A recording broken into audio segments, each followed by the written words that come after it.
All right, folks, we're going to go ahead and get started. If you could please get to your seats. Thanks to all of you who have stuck with us throughout the day. I think hopefully you have found the conversations as engaging and insightful, and probably, well, maybe I'm in the minority. I am eternally grateful that the conversation has not mentioned another set of issues that everybody's been talking about. Not introducing them here. All right, without further ado, we are joined, and thank you very much for joining us, by Larry Strickling, Assistant Secretary for Communications and Information and Administrator of the National Telecommunications and Information Administration at the U.S. Department of Commerce. I really don't think Larry needs much more of an introduction to this crowd or the folks that are joining us on live stream. So to get us started, please, Larry.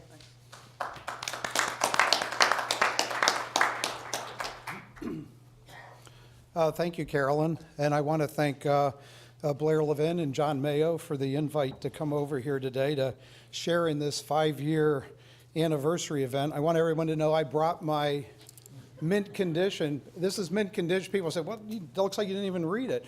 And there's truth to that. I have not actually read this particular version, but if you come to my office, I have a loose leaf version that's well dog-eared and highlighted and marked up. But I haven't marked this one up because after it came out, within a day or two of the release of the plan, I did get Blair to give me a mint condition autograph, and I'm counting on this being worth a lot of money around the time I have a kid that wants to go to graduate school. They're already through college, so I can't really say anything about that. But thank you for letting me come today. And obviously, 5 years in, this is a really good time to review the accomplishments of the FCC and the administration pursuant to the National Broadband Plan. We all know that the release of the plan in 2010 was an important milestone in our nation's efforts to promote the deployment and adoption of broadband in the United States by outlining very concrete recommendations to the FCC and to the administration to expand broadband access and adoption. So today, as the conference title directs, I'm going to provide a quick look back at how NTIA has measured up against the plan recommendations directed to us. And I'll reach forward to let you know what we're continuing to work on as recommended by the plan. Over the past 5 years, I hope you will agree, after you hear me, that we've made great strides at NTIA, but we all know there's still much more work to be done. First off, I would say the National Broadband Plan deserves a tremendous amount of credit for focusing the nation's attention on the promise of wireless broadband and the need to find more spectrum to support the millions of smartphones in use today. Seems obvious today, but I don't think it was quite as obvious back in 2010, the speed with which wireless devices were going to take over and require the need for broadband and have now become the dominant way in which people access the internet today. I think many of you will remember that following the issuance of this plan, President Obama set a national goal to make 500 megahertz of spectrum available for mobile and fixed wireless broadband by the year 2020. Since 2010, NTIA has identified several bands for repurposing for shared or exclusive use by non-federal users, and to date, we have formally recommended or otherwise identified 335 megahertz of spectrum allocated to federal agencies for potential reallocation. And that's in addition, of course, to the spectrum that the FCC has been identifying through its own efforts.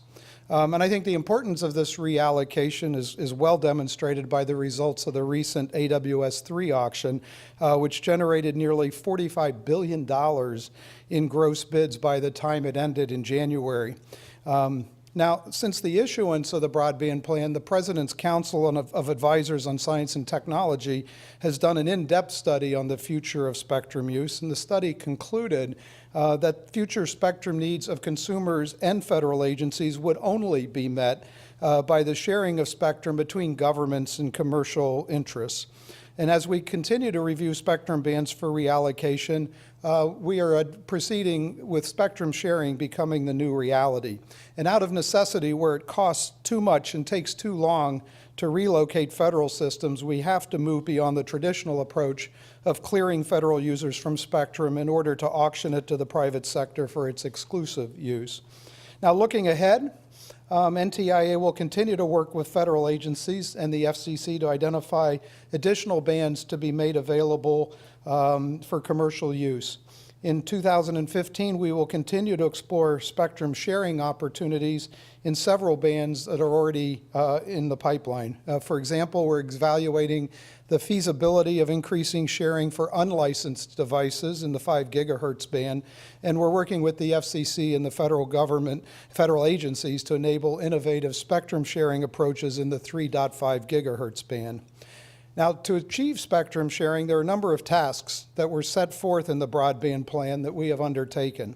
Specifically, there needs to be greater ability to measure spectrum use. And last year, NTIA unveiled a new online tool at spectrum.gov to provide more transparency into how the federal government uses spectrum today.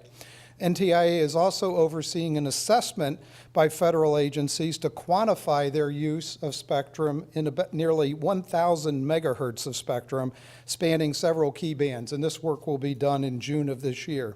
And last year, we combined our Boulder, Colorado researching and testing capabilities with those of our sister bureau, the National Institute of Standards and Technology, to serve both federal agencies and industry as they work to understand and solve the specific challenges of sharing spectrum between federal uses and commercial services. Now, turning to more traditional broadband, even before the plan was released in 2010, NTIA was already hard at work to increase access to broadband capabilities thanks to the funding provided in the 2009 Recovery Act. And under the Recovery Act, NTIA designed and administered a $4 billion grant program to expand broadband access and adoption to unserved and underserved areas in the United States. Our broadband grant program has made great strides in expanding access to high-speed internet access and in promoting broadband adoption and digital literacy. To date, our grantees have deployed more than 113,000 miles of new or upgraded network miles. That's what I think 4 times around the earth. We've connected, or our grantees have connected more than 25,000 community anchor institutions, and they've installed or upgraded more than 47,000 personal computers in public access centers. And our grantees have enrolled hundreds of thousands of people as subscribers to broadband services. As the broadband plan recognized, digital literacy education plays an important role in encouraging household members to sign up for broadband service at home. The plan recommended the creation of an online portal for digital literacy. We created that portal in 2011, and it's available at digitalliteracy.gov. In 2013, in line with the plan's call to create a national broadband clearinghouse of best practices, we released our Broadband Adoption Toolkit to provide communities and charitable institutions with a step-by-step guide to develop and deliver their own successful adoption programs. Now, looking forward, earlier this year, we formally launched our Broadband USA initiative. This program will provide technical advice and guidance to communities working to grow their broadband capacity and use. Broadband USA will promote broadband deployment and adoption by using everything from toolkits, training programs, webinars and workshops, and provide technical assistance, funding leads, and basic guidance to communities as they work to expand their broadband capacity and adoption. We will also coordinate among federal agencies to promote broadband deployment and adoption. And just in January, the President announced the creation of a Broadband Opportunity Council, which will be composed of over a dozen government agencies whose job will be to speed up broadband deployment and to promote adoption for our citizens. The broadband plan, I think, was unique in reinforcing the importance of local and regional capacity building, something we had initiated after the Recovery Act provided $350 million to implement what became known as the State Broadband Initiative. SBI has helped every state and territory develop efficient and creative uses of broadband technology to help them better compete in the digital economy. And they have also helped collect data used in the National Broadband Map, which details where broadband is available, who is providing it, and what types of services they offer. The broadband plan also stressed the importance of conducting a third-party assessment of how well the federal broadband programs have performed. NTIA in 2010 hired ASR Analytics to conduct an independent analysis of the social and economic impacts of our grant program. In recent months, we have released the ASR case studies and reports, and what they have found is that our broadband grant programs have resulted in billions of dollars in economic benefits to the communities that they served, including increased economic output and higher levels of employment. I also want to close by a few words on public safety, which was, again, an early mention from the broadband plan, but which has since emerged as a very, very important topic. This, of course, goes back to the September 11th terrorist attacks, which exposed major problems in the nation's public safety communications infrastructure. And echoing calls from the 9/11 Commission, the broadband plan called on federal officials to create a nationwide broadband network for public safety. And so as part of the 2012 Middle Class Tax Relief Act, Congress created the First Responder Network Authority, known as FirstNet, an independent entity within NTIA that's tasked with developing, operating, and maintaining a nationwide public safety broadband network. And with support from NTIA, FirstNet has made considerable progress in its efforts to develop this network as set out in its strategic program roadmap. And in the next year, FirstNet plans to finalize its policies for the network, complete the initial state consultation with all states and territories, and to initiate the process to procure the network. And finally, the broadband plan also highlighted the need to fully implement next-generation 911 services.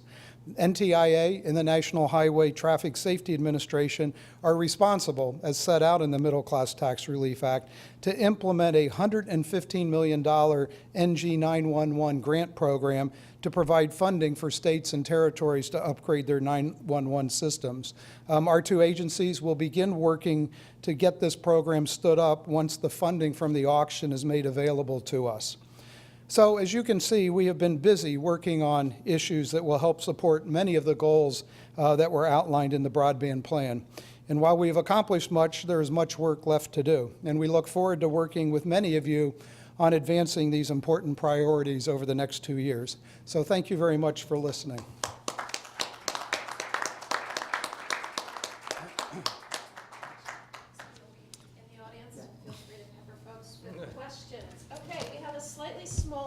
I think one of our participants was taken ill, so we'll have a close conversation. Shall I just sit in the middle, or do you guys want to group? So we don't have any gaps in our coverage. All right, so Bruce, you are new to our gathering for the afternoon, so I'll start with you. Hi, my name is Bruce. Hello, Bruce. Oh, that's right. It's been a long day. We are joined by Bruce Melman, who is co-chair of the Internet Innovation Alliance. I don't think I need to go through your long, detailed, and illustrious bio. It is in the materials. Bruce has been in and around the high-tech sector for a very, very long time. Okay, so to your, I'm going to lean forward, you lean back, Mr. Downs. You run a high-tech CEO council that several years ago suggested that by adopting commercially proven best practices to maximize operational productivity, the U.S. government can save over $1 trillion by 2020, while enhancing the services it provides citizens and laying a foundation for future innovation and growth. The savings were all in the area of improving IT practices. So, two-part question with that set up. One, how do you think the government has responded to those ideas? And second, if you were to rewrite that paper today, what would you do different, if anything? Proverbial, you recommended $1 trillion savings, the budget deficit went up. How's that working out for you? You know, the reaction was, I guess, positive. Maybe you'd call it enthusiastic helplessness and well-meaning mediocrity. It was, everybody saw, wow, that sounds great. There are ways that you can consolidate supply chains, you can have fewer data centers, you can monetize government assets, you can take buildings that are underutilized or unnecessary and lease them out. What Carolyn's referring to is we had the CEOs of Dell and EMC and IBM, total of 8 CEOs, take a look at what they do in their own operations, what they do with their customers. And we asked them the question of, lend us some of your smartest folks and say, if you were running the federal government, how might you find savings in the same way you did for your own, your highly efficient companies and such. And the conclusion was they could find $1 trillion of savings over a decade. In part, we wanted to do this analysis because the debate has always either been, do you cut money from entitlements or do you raise taxes? And you raise taxes, your economy slows. You cut entitlements, and you're told old folks eat cat food, and it feels like, gosh, I guess there are no obvious choices or no ways to do it. And the answer is no. You can do what we've done, and you can be really successful. The administration received the recommendations very enthusiastically, but found it seemingly harder to really dig in. Jeff Zients was great and did all that probably could be done. In a recent conversation with the president, the CEOs were having, the observation was made that it was the healthcare.gov failure that, as a silver lining, led to a lot of really talented folks coming in who are now demonstrating the way tech experienced SWAT teams can actually help change culture and make very positive improvements. On the Hill, we got overwhelming great enthusiasm until one question was asked and answered. How does it score? And as soon as we were told, well, the Joint Committee or the scorekeepers for the federal budget say that these savings don't count, so that we're not going to let you invest in the improvements because the budget math doesn't work. It led Michael Dell at a CSIS event to observe, it's amazing that these savings work everywhere in the world except in Washington. All that said, we remain ever optimistic because the fact is if you took the political clutter out and you were able to run government as a high-tech company runs, and I realize that's a huge assumption, there really are massive savings that can be had.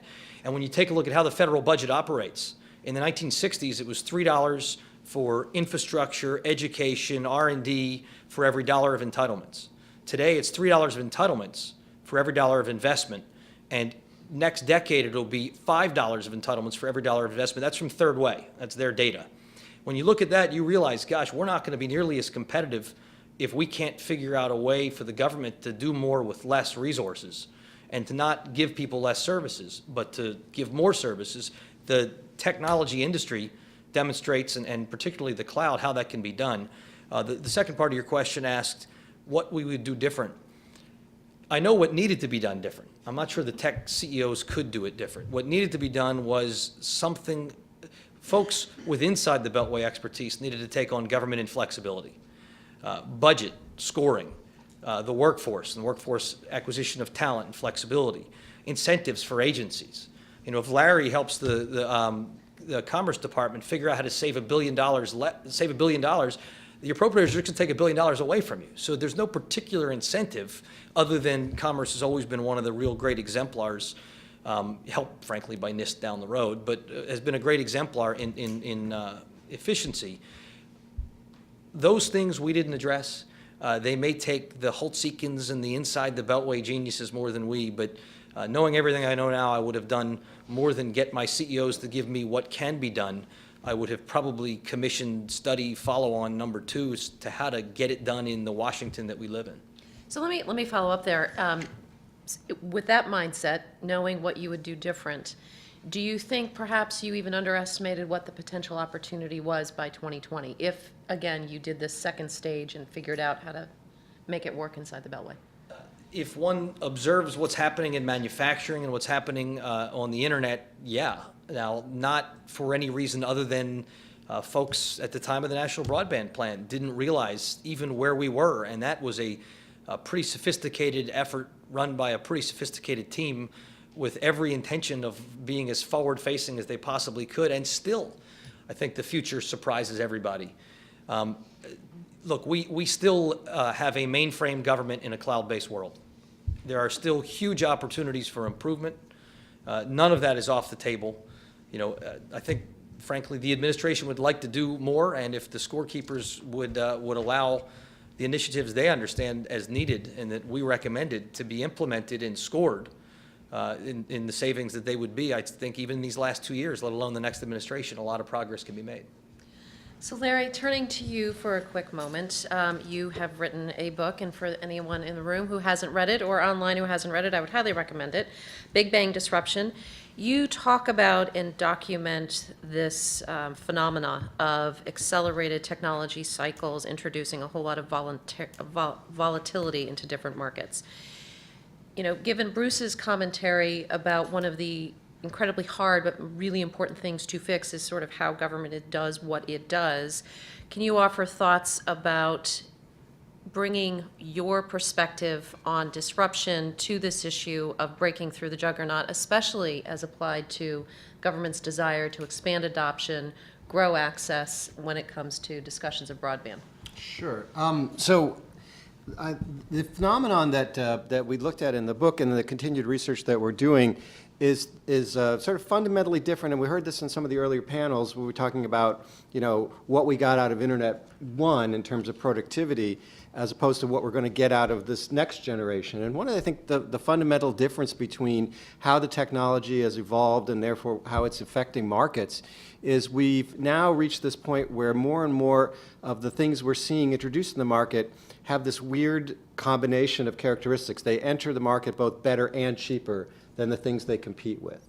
And that, and Jim Kohlenberger was talking about some of the forthcoming industries that haven't been disrupted. That's what's going to disrupt them.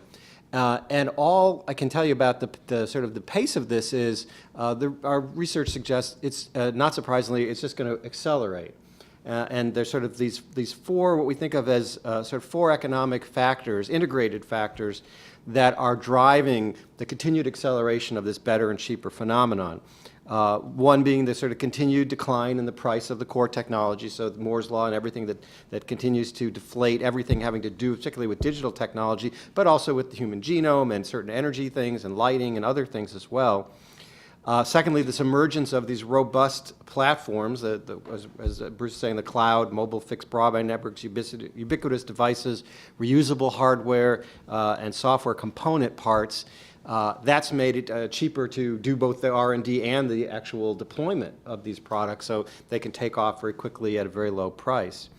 Sort of the ability, I think, those who control large data sets, big data, to use that data to subsidize or in some cases cross-subsidize the development of other products. Of course, Google's the poster child for this, but lots of other folks do it as well.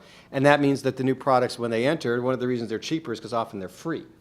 They're free because they're making their money somewhere else. And it's kind of a self-fulfilling prophecy because when they introduce the new products, they don't just rely on the old information, they actually feed new information back in so that the big data becomes even bigger and the ability to cross-subsidize becomes even greater. And then finally, the economies of scale, I think, of both information and software, in which effectively marginal cost for new products for new customers is zero. Those four things are what's driving this better and cheaper phenomenon, and it's accelerating. And of course, as you just heard, on the other side of this, when we look at sort of regulation and government processes, I think we'll just be charitable and say the pace more or less stays the same. And you know, and we can certainly do improvements. And we were talking in the previous panel about ways to improve, to re-engineer, and so on. But regardless, I don't think there's really any argument that the gap is getting bigger between the pace of change and the pace of regulation. And as we enter these new markets, this becomes particularly problematic because many cases now, new innovations are coming up against regulators that have no previous experience dealing with these technologies. So it's, you know, the manufacturing industry, the aerospace industry, the agriculture industry, these industries are starting to experience disruption. That means their regulators are also starting to experience that disruption, and neither of them are prepared for it. So in just the last couple of years, suddenly we've seen people like the FAA with drones, the FTC with the Internet of Things, the FDA with genetic testing, the SEC with crowdfunding, the FCC, of course, you know, always been here, and then others at the state, local, and international level. Now they're getting in on the game. And so now this, not only are the stakes higher, there's more fragmentation of the regulatory process itself. And the solution, I think, is a pretty straightforward one, which is to go back to that wonderful sort of long-lasting bipartisan Clinton-era coalition that's took the Hippocratic oath of first do no harm when it comes to emerging technologies in terms of regulation. We just have to get back to that. I won't go into any detail on it in the interest of time, but particularly, our boss, John Mayo, has written extensively about a approach to doing no harm that's more pragmatic. It's essentially what he calls results-based regulation that takes kind of the politics and the emotion out of the decision of whether and how to regulate and, grounds it in actual empirical evidence and, sort of drives that forward in a number of important ways. That's, I think, what we need if we're going to sort of accelerate and support the innovation rather than hold it back or skew its trajectory. So a good transition to Blair. You too have authored a book or two. In particular, I'm thinking here of the book that you did with Reed Hunt, one of your former bosses, on the politics of abundance, and whose theme involved the difference between the DC politics of scarcity and the Silicon Valley theme of faster, better, cheaper. How does the research that you put into that book, and I'm sure the research you're continuing to do, inform your thoughts about policy in this space going forward? Well, first let me start by saying that I don't think Reed and I will be celebrating the 5th anniversary of that book, which will occur in 2017, because it was not nearly as important. There's actually an important point to that, though, which is one of the things that's striking to me about the process. Here's the way it works. In the first year, a new president has to deliver on the promises of the campaign. Now, most of the promises these days are, I'm less of a jerk than the other person, so that, yeah, right, less sucky, as we said earlier at the previous panel. So that's not so hard, but there actually are policy things that need to be delivered in the first year. Then the question is, what happens in the sophomore year? And one of the interesting things that I kind of learned in the plan, and certain things today have reminded me of, was we couldn't get much attention. There were a lot of different reasons, including the economic crisis, but as the second year came around, we were able to get a little bit more attention. Because there was a vacuum. But the real point was that part of what we were doing was not just coming up with ideas, we were building political capital. So when Larry talks about some of the things, and I think NTIA has done a fantastic job, it wasn't that we came up with these ideas and then suddenly they took them and just ran with them. Rather, we jointly worked with them, and obviously there's a close relationship in terms of topic and jurisdiction. And so they were kind of like preset. We had figured out what might work, what might not work. And I think of Bruce's, we talk about Bruce's team's idea in Read my book. The problem was there wasn't a unit in the government that really was that had kind of presidential seal of approval that was going around and saying, how do we actually do these things? And so I think that I'm a deep believer that the technology enables us to do faster, better, cheaper, and that we ought to focus on how to do that, and we ought to take some insight into kind of the things that Larry's talking about we ought to enable disruption. And the point about regulators being disrupted, boy, you see that so much with Uber and Lyft and all that kind of stuff. But there has to be a moment where political capital is developed, not by someone simply saying it shall be thus, but rather a team works with lots of different stakeholders and user communities and, thoughtfully kind of comes out with that. I think there are, I would like Bruce's team's idea to be put back on the table. I would also say I think that politically the way to do it kind of ties into what we might think of as, it's a little bit counterintuitive, but the panel on adoption. Part of the problem is when we talk about these kinds of things, there's a huge part of America that tunes off because they don't see it. But the truth is, if that's tied to both getting everybody on, using some of the savings to get everybody on, to do the kind of training that we think is really, that John's panel obviously demonstrated was necessary, at the same time that you can show very concrete ways in which people will have access to the job training and the jobs and other kinds of experiences that they want out of their lives, then I think that becomes politically possible. So while I love all the ideas that Reed and I came up with, I think the big point is we just wrote it. We didn't create political capital. What really needs to happen is people have to devote some time and effort to bringing people on board with it.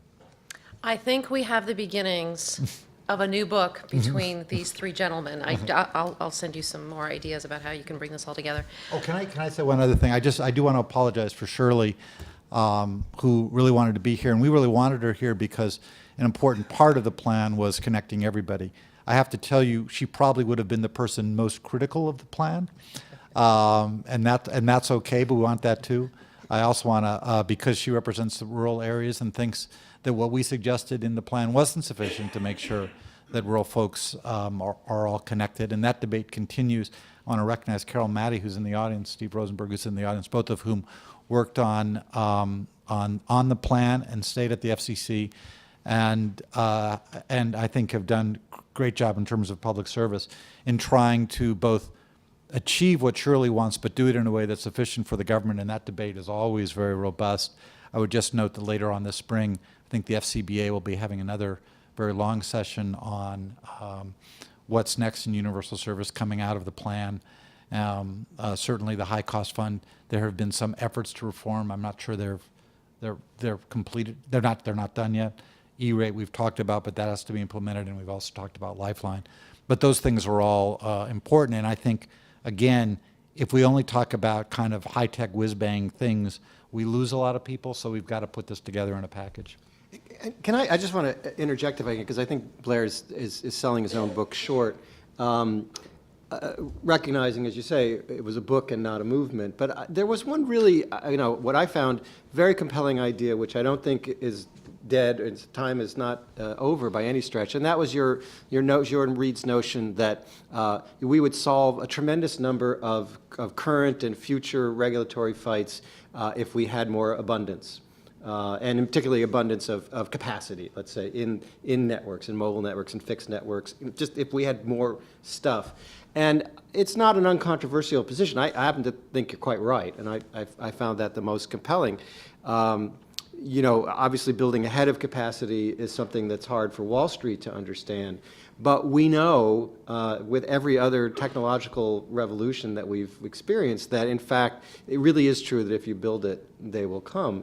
And that the lot of it is psychological in the sense of even if we're capped or we're limited or we're constrained in some way, that will never actually hit. Like I don't even know what my limits are on my smartphone or my home connection, but to some extent, for many people, just thinking that there is some limit really does kind of kill the mood in a way that I think that was a really important idea from the book that you shouldn't abandon hope on that because it's really necessary.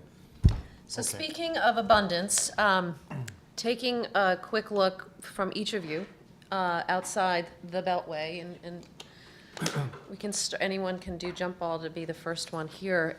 What have you each observed in the marketplace? And I'll defer to each of you to define what part of the marketplace you're referencing in the answer. What changes have you seen, developments, good or bad, that you think policymakers need to understand and be cognizant of as they're establishing policy for the next 5 and 10 years? Since I'm looking at you, Blair. Okay, I'll go first. I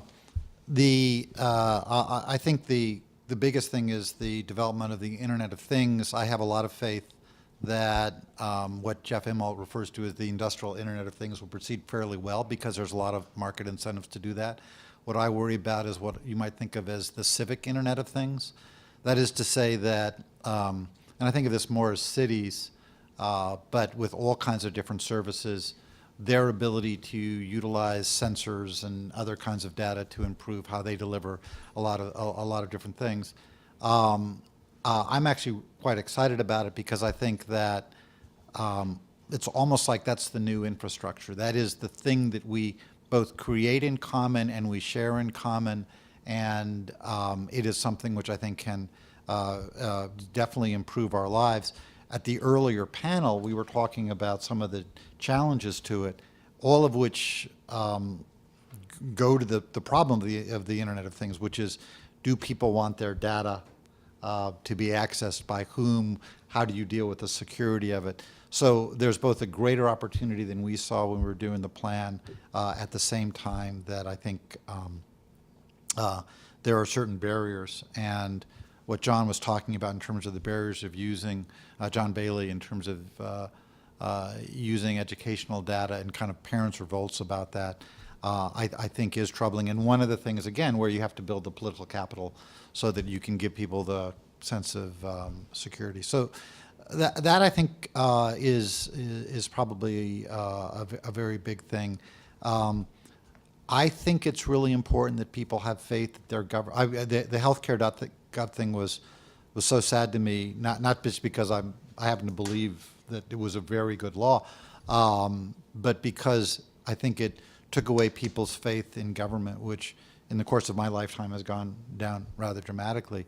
But I think that here is another place where, if we do the kinds of stuff Bruce's team is talking about, or with this Unit 18F, that's a way of reestablishing. There's no reason why government websites can't be as cool as Google, or Facebook or anything else. That, and if you think about how people interact with the government, the image that always comes in mind is waiting 3 hours in the Department of Motor Vehicles, because that's the thing we all share.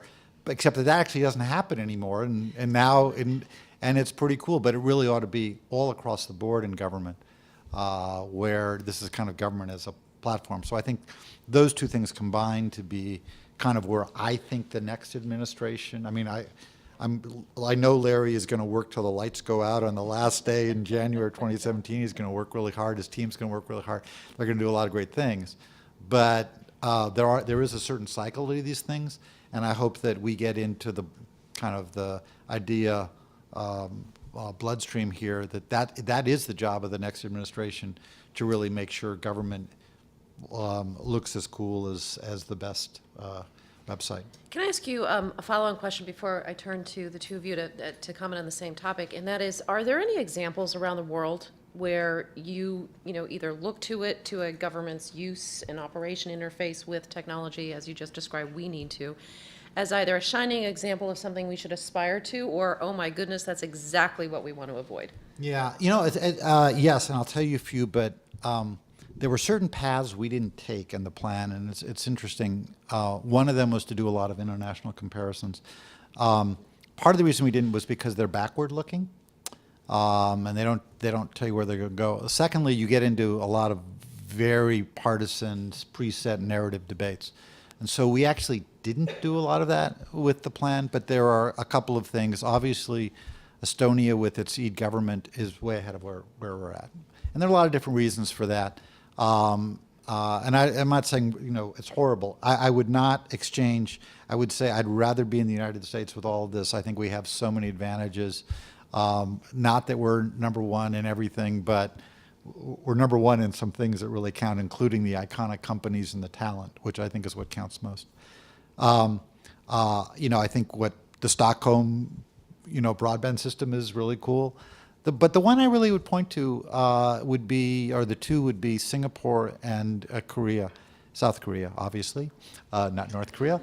Well, they'll never make a really good movie. Criticizing North Korea. But just to be Blair. clear, yeah, that would be bad. Our live stream That would be wrong. participation just went through the roof. Right. But the reason for both of them is that both of them take this seriously. They have a government bureaucracy which measures, tests, course corrects. I mean, to me, the first speech I gave out of the plan was, someone asked me what was the biggest obstacle to success, and I said confirmation bias. Everybody believes what they want to believe, and they keep believing it, even if it's not necessarily true. If there's one thing you should have gotten from all these other panels, the world changes, and when it changes, you change. You got to change with it. And so what Korea and Singapore, I think, have successfully done is they have a plan, and then they course correct as the facts change. And that, to me, is far more important than any particular strategy. Bruce. No, Oh, I want to wait. hear from Bruce first, Larry, too. Bruce, want to arm wrestle over this? I want to hear from Bruce. So to the future question, I guess, Yes. one positive, one neutral, one negative. Positive, I think for healthcare, I think we're on the cusp of greatness. Just you look at things like lab on a chip, and the ability with one drop of blood and probably non-invasive soon after that to have thousands of diagnostic tests instantly done, uploaded to a cloud, compared with your history. I think you look at things like the wearables and how the cloud can interact with folks individually, and I am overwhelmingly excited for what the future is going to hold. Certainly, I hope for me, ideally for my kids, with healthcare and how much healthier you can be at so much of a lower price point, and how effective personalized medicine is going to be thanks to technology. My neutral one would be cross-border data flows. I think they are overwhelmingly essential to both the successful next generation of broadband and America's ability to succeed. The rest of the world figured out how far ahead we are in the internet economy already, and efforts at protectionist pushback preceded Edward Snowden, but boy, did they get some wind at their backs. And so protectionist barriers are growing and cyber friction is growing, and that's making the work that the Commerce Department, the U.S. trade reps, and others are doing, frankly, a great chapter within TPP, if we can get that done and passed, to help ensure there's no forced localization and that data can flow across borders. Otherwise, we won't have this next internet that we want. And I guess the negative is certainly personally, and I think more broadly, growing recognition that a combination of globalization and technology have changed how the economy works, here and around the world. And the fast move faster, but the slow move slower too. And I think all of the old policy, Reagan era, Clinton era presumptions have changed. And you know, in the same way, when you get to quantum mechanics, the properties are different. How you help folks get ahead and how you help folks who are falling behind not fall behind, I'm not sure we understand. If something changes, maybe an asteroid hits the Earth, and the 2016 campaign can be positive and uplifting. If we can forget the last names of the two frontrunners and merely talk about their ideas, which are more exciting, maybe we can talk about whether an opportunity society is more about helping bring along those through creating opportunity, or whether it's through redistribution as the means to have a fairer and more effective economy. I list that as my negative, though I said it a little bit hopefully, but I worry that that debate can quickly devolve into, you know, the worst of political nastiness. So your question was, you know, outside the Beltway, what do policymakers need to understand? Now I mean, Market developments, anything yeah. that you've seen So develop over the last it's easy for me to answer that question because I don't live inside the Beltway. I live in Silicon Valley, and I have to say I've been trying, largely without success, since I wrote my previous book in 2009, to try and get my fellow Silicon Valleyites to understand the need to engage more with government and with regulators and policymakers across the board, because of this reality that I knew would be coming, that the more the stuff got into different industries, the more they were going to come up against it.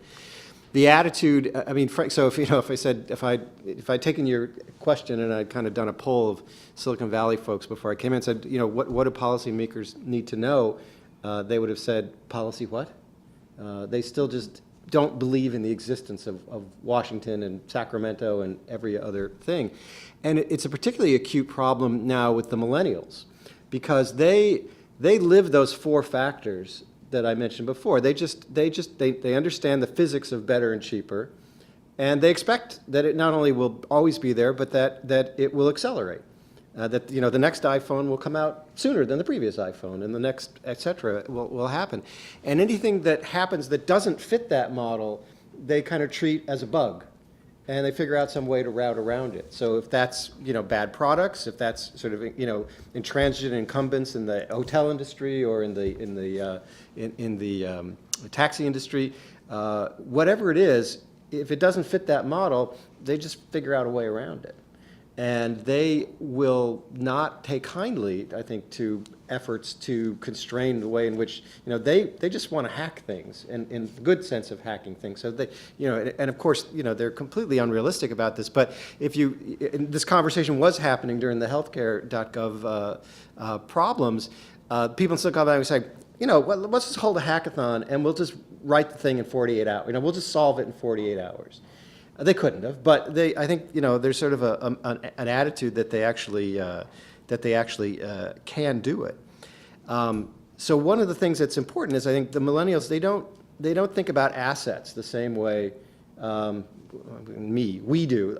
Us older people think about assets. You know, these are people who don't own cars, don't own homes, don't have jobs in the sense that we think of a job, because they understand that the marginal costs are so low that anything can be shared. Blair's talking about the Internet of Things, and the other sort of thing that gives headaches to the incumbents and to the regulators is the sharing economy. And we just think it's a fad and it'll go away because it's just too scary to think about it any other way, but it's not. That's how they live their lives, and they're not going to grow out of it. In fact, they're going to force us into it as well. So the more that, I came yesterday from Las Vegas where I was talking to a trade group of limousine charter and tour operators. And you're not allowed to say Uber or Lyft or Sidecar. At this event, you have to say NTC, Network Transportation Company. That's the euphemism you're allowed to use. And they just want it to go away. And if you're familiar with the work of Elizabeth Kubler-Ross, they are firmly in stage 1, denial, with a little bit of stage 2, anger. But time is running out. The time to respond in a productive way that will protect their businesses, protect their assets, protect the sort of what they've got going, that gets shorter all the time too. So we have some more questions that I can pose, but in keeping with, you guys have been here with us throughout the entire conversation. Any questions from any of you in the audience? Or I would add, anybody want to answer any of these questions differently than we did it? Because I think part of what we're hoping to accomplish is actually seriously kind of trying to figure out the agenda for whoever comes in next. All right, everyone is stunned into silence. Okay. Wait, Wait. okay. We see Kevin the Bennett, beginning who also is of an a alumni question. of the plan and has been working on a variety of different projects involving national purposes ever since he left. Yes, Good to that's see about you. right. Thank you, Blair. One question, which is, with the lowering the barriers of entry, with the distribution of technology, with the increased modularity, one question that has occurred to me across national purposes, across governments, can institutions, and it goes a little bit to Larry Downs' comments, can institutions innovate? I mean, what is the future when an institution is a bug to be squashed, when every startup says, that's fine, I'll just create a better way, and I actually don't need to interface with you at all. And you can deal with me when I get market share and I'm worth whatever $1 billion, or whoever ends up getting it right. What do institutions do? Obviously, it doesn't work with government. Obviously, it doesn't work with education and healthcare completely, because some of that can't be fully replaced. But do you just diminish the value chain? Do they become less relevant? How do you actually, as an institution, solve problems in a distributed world? So thank you for that question. And the answer is part 2 of my book. No, that's, we weren't just trying to diagnose this phenomenon. We really, and particularly because the research was done or is being done in cooperation with the Accenture Institute for High Performance, so their clients aren't all incumbent businesses, but a lot of their clients are incumbent businesses. So it was incumbent upon us to find out if, in fact, we could find examples where incumbents figured out a way to respond, not just by throwing their hands up, but in fact by out-disrupting the disruptors. And we found examples of that in many, many industries. Now, it's true, and I think your question sort of pointed to this, is the more kind of broken the industry was, either because of fragmentation or because of misaligned incentives or because of long history of regulation, a lot of things that were talked about in the more of those factors that existed in the current supply chain, the more difficult it was for the incumbents to respond. And I think that really explains the reaction I got yesterday from the limo companies. But even there, we found really interesting examples of ways in which you could do it. And I'll sort of, just as a highlight, without going into any detail, it's the difference between Kodak and Fuji. Those were 2 of our case studies. Kodak didn't do it, Fuji did do it.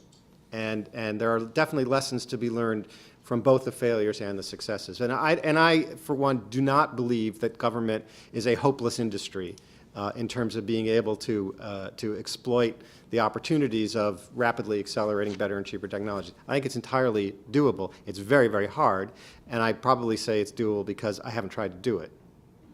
Can I add something to this? Or I don't know, at the first panel on next generation networks, Elise and then the person at AT&T talked about electronic permitting.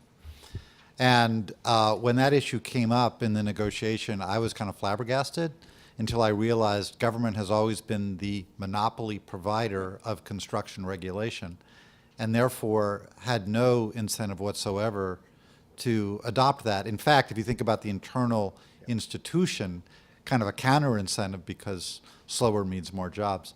What was really amazing about the Google Fiber thing, that even people like AT&T and CenturyLink are very grateful for, was by holding up an incentive to get something they really wanted, a gigabit network, they were willing to change all kinds of operations. There's been a lot of press saying, you know, Google gets these sweetheart deals. That's absolutely not true, because whatever they get can then be given to the next entity. And I give Google a lot of credit for not asking for, they're not like the NFL, they didn't ask for money. They didn't ask, they could have asked for, you know, a check, but what they wanted was a change in processes. So I think, Larry, you know, I agree with Larry's bottom line, but what I would say is we have to figure out ways to give them incentives. And I've actually been talking to various companies who keep complaining about how municipalities get in the way of certain things. And I go, well, you know, whining is not really a very good strategy. But if you look at what Google did, if you want a civic Internet of Things and you think you can sell into that, you have to give them something that gets them excited in a way that says, hey, we want that so much we're willing to change the way we do certain things.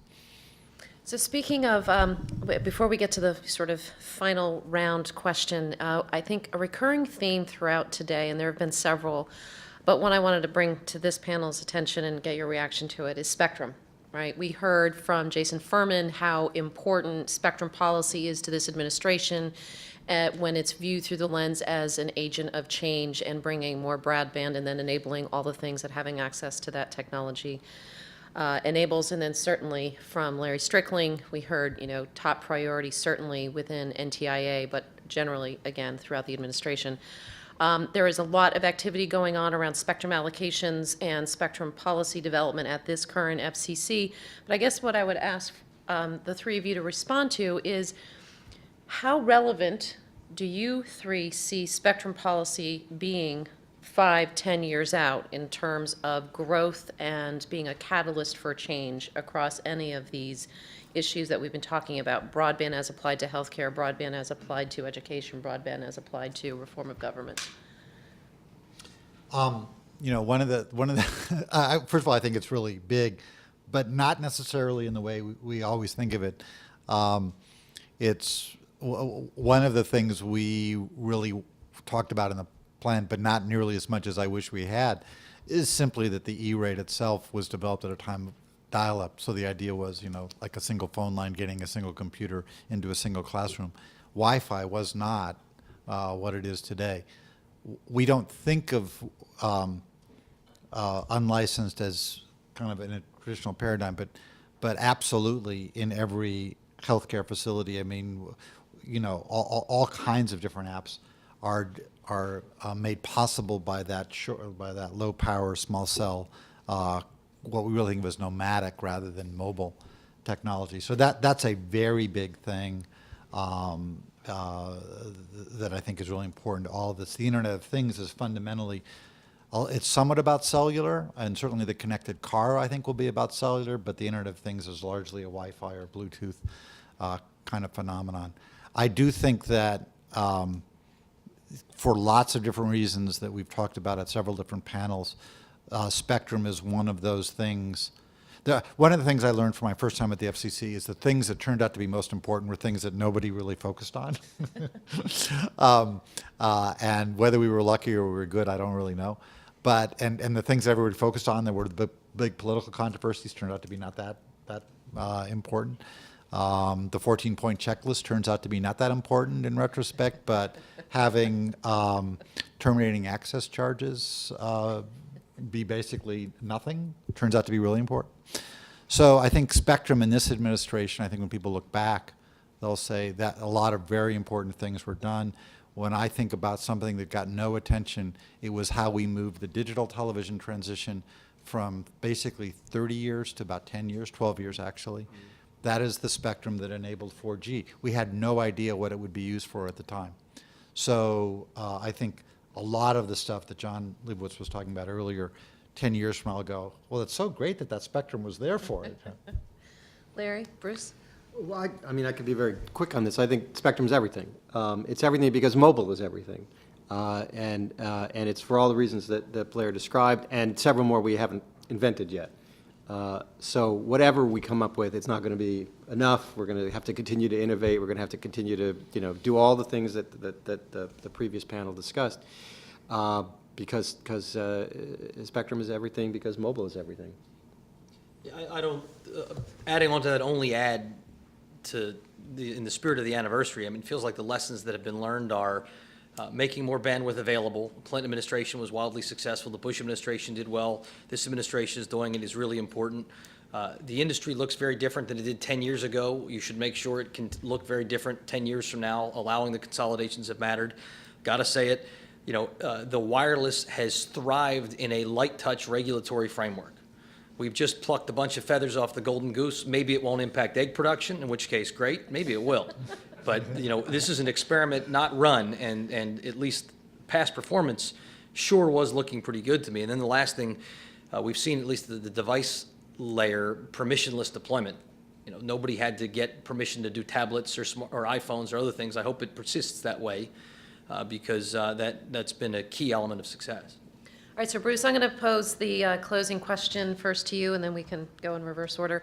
So, presidential transition team gives you a buzz, says, okay, need you to come up with a plan that lays out a process that will help us achieve a critical objective for the U.S. economy. What is that process that you would focus on and suggest they adhere to? Wow. Process is a tougher question. I don't know how to get there. It feels to me that you look at things, I feel like I understand what the policies are, to tip hat, not suck up. I think the National Broadband Plan was a pretty great process. It was run as well as anything of its like that I can ever remember. It was inclusive. You heard from everybody you could hear from. You brought a big team that you obviously continue to know where they all eat lunch every day, which is great. Well, that's only due to technology. I have a. You're spying I on have them. to track them all. Brilliant. Yeah. So, again, boy, it sounds like this was a suck-up setup, but I think the process, the way the broadband plan was run, and again, I'd be remiss if I didn't point out the opening and throughout brilliance as well is there was an elephant in the room that really wasn't a tech policy challenge, it was a political challenge, and to your credit, you said, let's not deal with that, because if we deal with that, we're going to be screaming at each other and watching John Oliver and not thinking about the real challenges. So hats off to the architect who realized, bring a great team, be open and transparent, and things that aren't inherently soluble by bipartisan hard thinking but are political, let the political people deal with them. No, I will suck up even more. It's hard to beat that. And I'm trying to remember who said it, but I completely agree. I thought I wrote it down. Whoever said those last chapters of the plan were the key. I think Jim Kohlenberger. It was Jim. So, sorry, Jim. I'm sucking up to you now. Yeah, I like that. Right. What those chapters did, which I found so impressive, was it painted a vision for each of those really, important areas in energy and public safety and employment and so on. And what it said was, this is not a proposal for government action. It's not even a proposal for private action. This is what could happen if we do things right, if we follow through on the things recommended in the front half of the plan. The failure, and I think this is the only significant and unfortunate failure of the plan, was because of reasons you talked about early this morning, Blair, was that the Chairman Janikowski failed to use the bully pulpit that he had as chairman to push those visions forward, to continue, sort of go out on the stump. He was sort of forced to go out on the stump talking about spectrum, trying to get the incentive auction rules approved, and he had a very negative message for several months during that time saying, the deadline's coming, we're going to run out of spectrum, this is going to be disaster, which I understand, and it was very important, but it missed the opportunity to then say, look what will happen if we do this. This is what energy will look like, this is what employment will look like, this is what, and that really had the capability of stimulating and catalyzing a lot of public-private partnership that just didn't get done. And it was the wasted opportunity. But so, you know, to Bruce's point, if I were advising the next transition team, lather, rinse, repeat. Well, I'm so, yourself? yeah, no, I can't. We made a lot of mistakes. I made a lot of mistakes, and I've written about some of them. I'll write about as we put together a kind of a summary. I'll mention some more. Let me just say two really quick things. One is what I'm most happy with, and what you're really reflecting is the collaborative nature of the process. Collaborative, both, you know, people like Eric Garr, who actually really ran the day-to-day stuff. And spoke earlier, you know, the great work of John, Elise, so many others, Kerry, who's, you know, we really had, we benefited enormously from this moment of great hope and optimism about what government could do, and we were able to recruit very, very heavily. We were forced by necessity to do certain things, like, but I think we did a pretty good job of being open and transparent. I certainly agree with that. The big thing, though, and I've said this before, I'll come back to it, is it's targets to shoot at, targets to shoot for, but it's really building a political capital for that thing. Now, part of that, you know, Bruce talked about avoiding the issue that shall not be named. Look, there was someone else at the commission working on it, and also it didn't seem to fit with the congressional mandate, so it wasn't we were trying to avoid it, it just didn't seem to make sense. But some issues lend themselves to this kind of thing. Other issues, let's face it, they are about somebody wins and somebody loses. It doesn't really work for that kind of process. So I don't think we should look at a political process where people get 4 million signatures or have John Oliver making fun of things as somehow, it's just a different, it solves a different kind of problem. You know, the Voting Rights Act would not have been solved by a group of people like getting around and analyzing it. It took, people had to go to Selma, right? So, but the opportunities that the changes in the technology create are so awesome. But they are opportunities I think can only be gotten through this kind of process that really builds that political consensus. Any questions from the audience? No? Well then, can I please welcome our collective boss, here I'm talking about Larry and I, Professor Mayo, to bring us to a close. So I can be very brief. First, help me thank the last panel. And in the spirit of thanks, I want to thank two groups. One, the framers for today's event, which include Larry Downs and Carolyn Brandon from the center, and our very dear friend Blair Levin, who has been a wonderful friend to the center. And the role of the center has always been to foster debate, dialogue, and discussion on issues at, let's say, the nexus of business and public policy. What we learned today is this is an issue that 10 years ago wasn't in that space. 8 years ago, it maybe moved onto the edge of the table, and today is very much central to the public policy dialogue and debate. It's not going away. It's going to be here for a long time. I hope the Center for Business and Public Policy at Georgetown will be. Georgetown's been around since 1789. I think we've got a pretty good shot at that. So please stay tuned for future events. We hope to make today a living document by way of the webcast. It'll be video. The video will be on our website in a couple days. And I think we intend to produce a written document as well summarizing today. I also want to thank all the other participants for today. So both from the private sector and leaders from the public sector like Larry Strickling and Jason Furman. Thank you all very much for participating today. Thank you.